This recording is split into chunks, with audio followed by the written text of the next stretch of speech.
مساء الخير، مساء الأمل، مساء التفاؤل على حضراتكم، مساء العزة والكرامة والنصر. دائما عندما يبدأ شهر أكتوبر بتجد المصريين في حالة انتعاش وجداني ونفسي. ذكريات النصر دائما فيها نوع من التحدي، فيها نوع من الإصرار، فيها نوع من الذكريات الجميلة والشموخ والعزة اللي بتؤكد على قيمة هذا الوطن.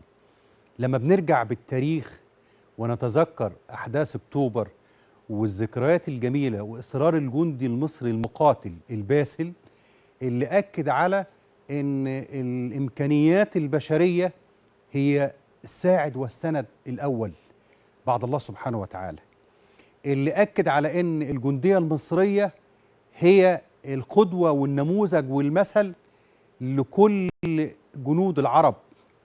وده اللي أكدته الأحداث واللي أكدته حرب أكتوبر المجيدة اللي دائما بنتذكرها وبنتذكر دروسها وبنستلهم وبنستحضر روح أكتوبر، لأن إحنا في معركة تنمية، ومعركة التنمية لا تقل جسارة ولا تقل عن معارك الجيوش النمطية، بل على العكس يمكن إحنا حوالينا الأمور ملتهبة.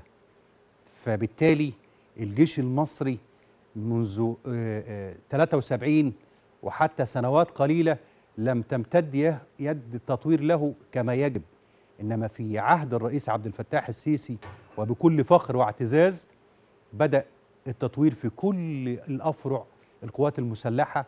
وشفنا قد إيه في الطيران تم التطوير والتحديث، قد إيه في المدفعية، في كل الأسلحة، في البحرية.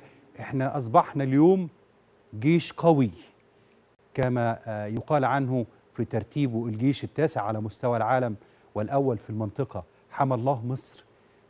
لسنا دعاة حرب وإنما دعاة سلام، والحرب والسلام كلاهما يحتاج إلى قوة، وقوة تحفظ السلام في نفس الوقت. هنتناقش ونحتفي ونحتفل بالذكرى بذكرى انتصار أكتوبر.